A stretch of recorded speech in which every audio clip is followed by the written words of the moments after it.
The village of Ramche clings to the side of a mountain in Nepal.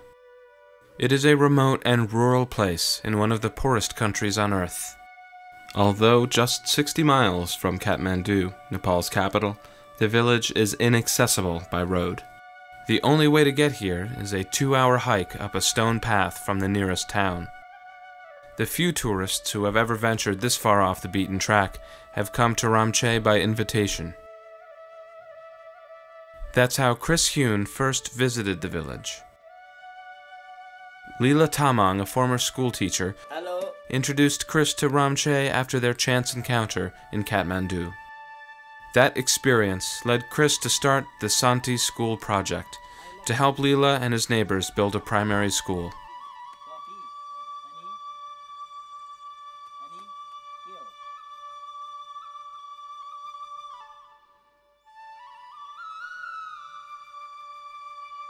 One of the first things about Ramche that any visitor notices is the abundance of children ready to offer the traditional Nepali greeting.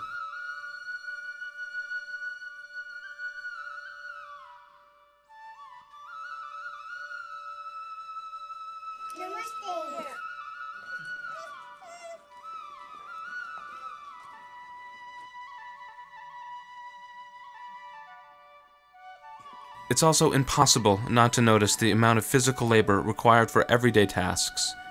In many ways, life here has remained unchanged for centuries. Families farm from every available inch of the terraced mountainside. Those who live at the top of the mountain must walk down to sell or trade their produce and other items. These women will earn about $2.50 for each load of charcoal they carry. The price is even lower for firewood, about $1 each. In preparation for celebrations of an upcoming festival, these women brew Roxy, a grain alcohol similar to Japanese sake.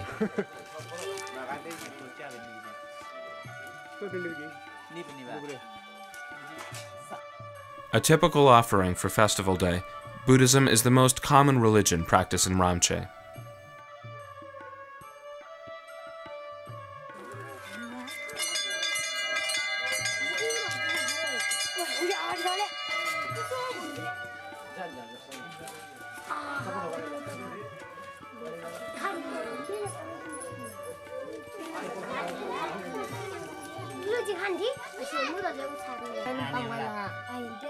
Often, as is the case with this 11-year-old girl, parents need their children to support the family by working.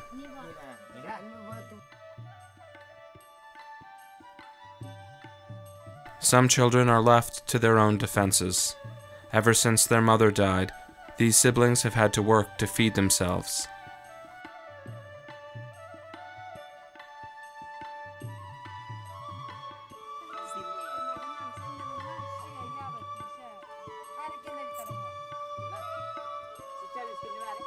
Poverty is just one obstacle. Many parents do not understand the value of education.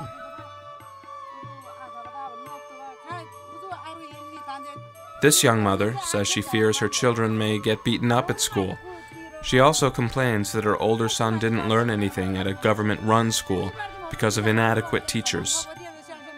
I'm explaining about importance of the education. Because we are poor, if we don't send to the children to the school, and after their futures will be very dark. Because no education, no land, no income source, and life will be very hard here in the mountain, no? So I explain in this, please send to school.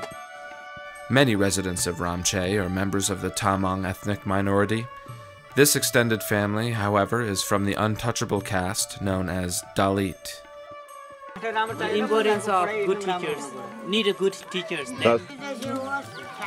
Sometimes they don't trust to the school because no good teachers. They don't care well. I think this is the problem I found.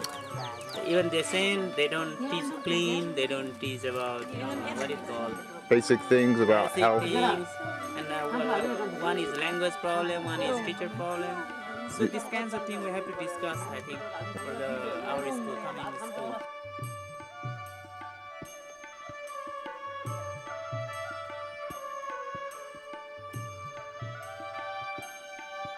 I think.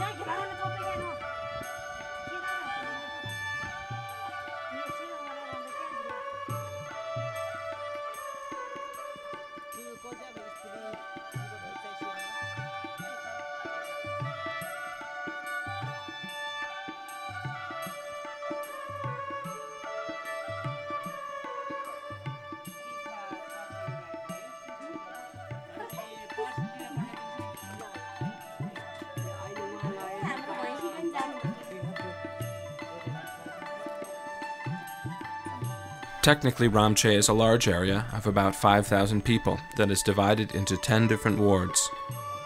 Although the government of Nepal has pledged to build schools in every ward in the country, it is unable to do so. That's the case in Ramche Ward Number 2, home of the Santi Primary School. It is open to children not just from Ward Number 2, but also those from surrounding wards.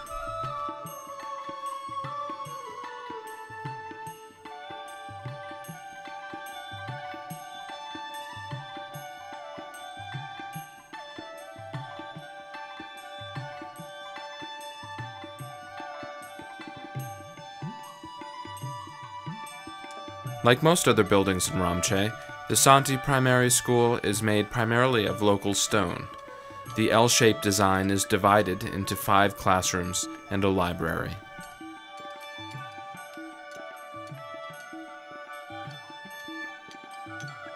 During the peak of construction, more than 60 people worked on the school with simple tools like hammers, picks, and shovels. Because it was rare that a stone simply could be added to an existing wall without first chiseling it into the proper shape, every day the site was filled with the clinking sound of metal meeting stone.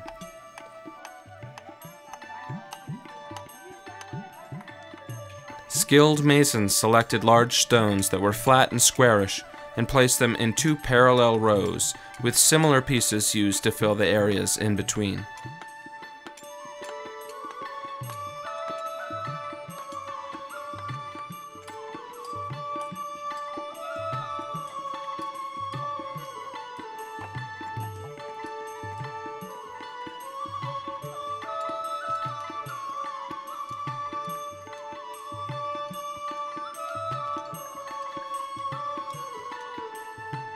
There is enough space on the site for a small playground and a separate building for toilets.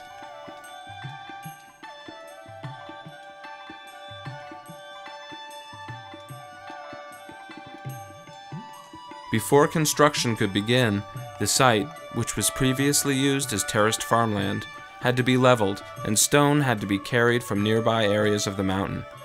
The wood was also transported to the site by hand.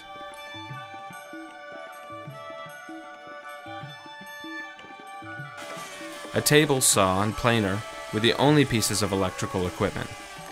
Later, a crew of welders also required electricity to build an iron truss to install the roof.